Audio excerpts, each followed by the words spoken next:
Israel terbukti melakukan suap ke Presiden FIFA. Presiden FIFA, Gianni Infantino, tidak berani menjatuhkan sanksi yang berat kepada Indonesia dan hanya menjatuhkan sanksi ringan saja karena dia takut dipecat. Indonesia lolos dari sanksi FIFA. Indonesia, Palestina, dan Israel kompak bisa jalani laga-laga internasional. Simak video selengkapnya sebagai berikut. Israel terbukti melakukan suap ke Presiden FIFA. Ya, supporter Galatasaray bikin sindiran keras usai Israel menyerang Masjid Al-Aqsa di Yerusalem pada Rabu 5 April 2023. Menurut para supporter dari klub Turki tersebut, jika Yerusalem tidak aman, maka begitu pula dengan seluruh dunia. Serangan ini terjadi ketika para muslim melaksanakan ibadah di bulan Ramadan. Bahkan Israel melancarkan serangan pada 2 kali kesempatan dalam sehari ke Masjidil Al-Aqsa. Insiden ini kembali menuai perhatian dunia, tak terkecuali Indonesia. Sedangkan di Turki, para supporter dari klub sepak bola Galatasaray membentangkan pesan sindiran keras terhadap tindakan Israel tersebut. Galatasaray bertanding kontra Istanbul Başakşehir dalam laga final Piala Turki 2022-2023. Dalam laga yang digelar di Stadion NEF tersebut, terdapat sebuah spanduk besar yang mencuri perhatian. Ya, jika Yerusalem tidak bebas, maka begitu pula dengan seluruh dunia, bunyi pesan dalam spanduk itu. Aksi Israel telah menuai perhatian dunia sepak bola belakangan. Yang paling menyorot perhatian adalah serangan di tengah final Piala Liga Palestina pada Kamis 30 Maret 2023 lalu. Federasi Sepak Bola Palestina mendesak FIFA untuk mengambil tindakan. Namun demikian, tidak ada respon sama sekali dari pihak FIFA mengenai kemungkinan memberi sanksi terhadap Israel dalam dunia sepak bola. Sudah sangat terlihat sekali di sini kalau FIFA sudah disuap oleh Israel. Ya, sementara itu timnas Israel U20 masih diperbolehkan tampil di Piala Dunia U20 2023. Sebelumnya, penolakan keras dari berbagai pihak Indonesia telah membuat penyelenggaraan Piala Dunia U20 2023 dibatalkan gara-gara Israel. Presiden FIFA Gianni Infantino tidak berani memberikan sanksi yang berat kepada Indonesia dan hanya memberikan sanksi yang sangat ringan karena takut dipecat.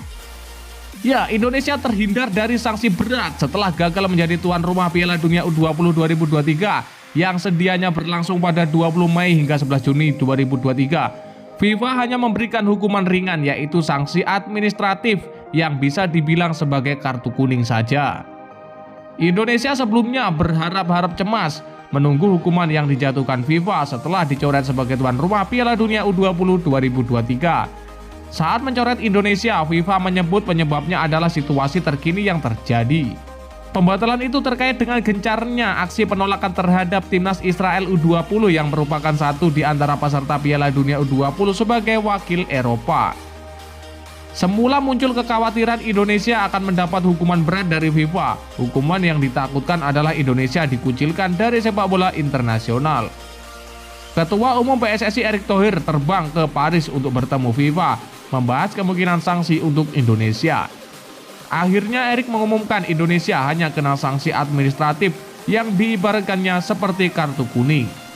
Lalu bagaimana pernyataan lengkap FIFA setelah menjatuhkan sanksi ringan untuk Indonesia? Berikut selengkapnya. Presiden FIFA Gianni Infantino telah bertemu Ketua Umum PSSI Erick Thohir di Paris untuk membahas langkah selanjutnya dari transformasi sepak bola Indonesia untuk menindaklanjuti pertemuan mereka di Qatar pekan lalu, tulis pernyataan resmi FIFA. Ketua Umum Erick Thohir menggunakan kesempatan itu untuk mempresentasikan draft pertama rencana strategis untuk sepak bola Indonesia yang mencakup semua area berbeda yang teridentifikasi. Perbaikan segera diperlukan dari akar rumput hingga pertandingan profesional. Dia juga membagikan rencana dan komitmen Presiden Indonesia Joko Widodo untuk berinvestasi pada infrastruktur sepak bola Indonesia di berbagai wilayah Indonesia. Presiden FIFA menjelaskan, menyusul pertemuan pekan lalu, Administrasi FIFA sebagai sanksi untuk sementara merekomendasikan pembatasan penggunaan dana FIFA forward sampai pemberitahuan lebih lanjut, dan sekarang akan menilai secara menyeluruh rencana strategis yang telah disajikan hari ini sebelum mencabut sanksi tersebut, urai FIFA. Pada saat bersamaan, dia menegaskan kembali komitmen penuh FIFA untuk mendukung PSSI dalam proses transformasi esensial ini dan akan memberikan pendampingan jika diperlukan, sambung FIFA. Ketua Umum PSSI Erick Thohir menyatakan rasa syukurnya karena Indonesia terhindar dari sanksi berat setelah FIFA membatalkan perhelatan Piala Dunia U20 di tanah air. Erick mengatakan organisasi sepak bola internasional tersebut memberikan sanksi administrasi kepada PSSI. Ya, saya hanya bisa berucap Alhamdulillah atas rahmat Allah Subhanahu wa Ta'ala dan doa dari seluruh rakyat Indonesia, khususnya para pecinta sepak bola. Indonesia bisa terhindar dari sanksi berat pengucilan dari sepak bola dunia. Istilahnya Indonesia hanya mendapat kartu kuning saja, tidak kartu merah, ujar Erick Thohir. Lobby Erick Thohir berhasil, Indonesia tak jadi di-banned FIFA.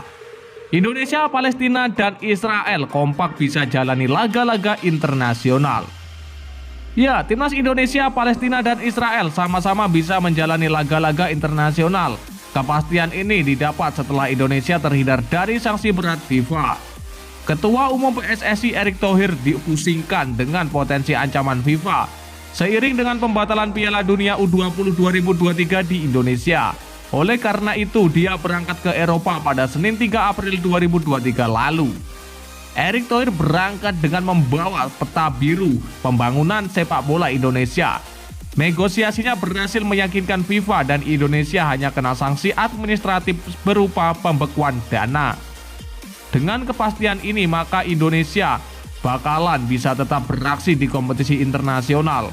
Sebelumnya ada kecemasan bahwa Indonesia tidak bisa bertanding di pentas internasional karena hal ini. Pembatalan Piala Dunia U20 2023 dilatar belakangi oleh penolakan keras terhadap kehadiran Israel di Indonesia.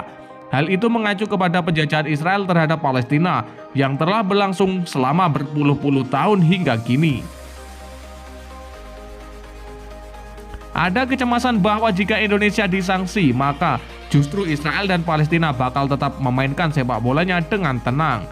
Namun dengan kepastian ini, maka timnas Indonesia bisa tetap beraksi di pentas internasional. Ajang terdekat untuk skuad Garuda julukan timnas Indonesia adalah FIFA Matchday Juni 2023. Dalam ajang tersebut, Indonesia akan bertanding kontra Palestina, sedangkan satu lawan lainnya masih belum bisa dikonfirmasi. Yang terpenting, Indonesia bakal bisa bersaing di Piala Asia 2023 yang bakal diadakan di Qatar pada Januari 2024 mendatang. Itu merupakan ajang Piala Asia pertama bagi Indonesia sejak terakhir kali pada 2007 silam. Ya, dan lantas bagaimanakah menurut pendapat kalian? Silahkan kalian tulis di kolom komentar.